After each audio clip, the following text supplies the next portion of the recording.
Les motos, antigues i actuals, de carretera i de muntanya, i les plaques de cava han estat al matí de dissabte les protagonistes de la Festa Major de Vilallonga del Camp, festa que s'allargarà fins dilluns vinent.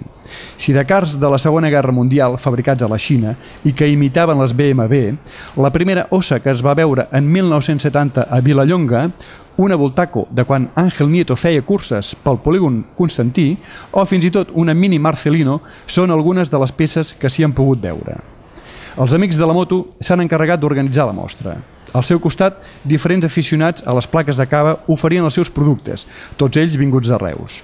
I entre les plaques, les dels voluntaris reusencs de la Guerra d'Àfrica del segle XIX. I al Museu Pere Virgili es podia seguir el procés de destil·lació de l'aiguardent, a partir del vi. Agustí Fortuny i la seva dona explicaven que al segle XVIII Vilallonga disposava de diverses fàbriques i negocis de l'aiguardent.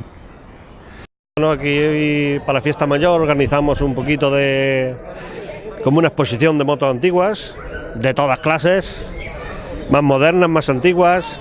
En fin, hay mini montesas, hay bultacos, hay mobiletes, hay BMWs, en fin, hay un montón cada uno pone lo que tiene. Y en fin, pues esto lo hacemos cada fiesta mayor. Bueno, hace 3 años que lo hacemos, tampoco no es muy... Y la asociación pues, de motos pues se cuida de esto, ahora hacemos un pequeño vermut con 4 patatitas, en fin, a pasar la mañana. Aquest os és una 250 enduro, 4 marxes, de l'any 70. El model crec que és de l'any 69 o 68 i va ser una de les pioneres del tot terreny de la província de Tarragona.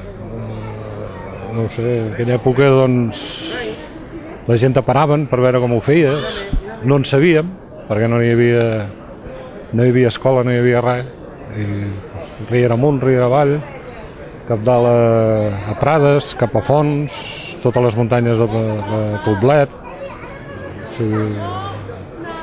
i brut de fang cap a casa cada dia.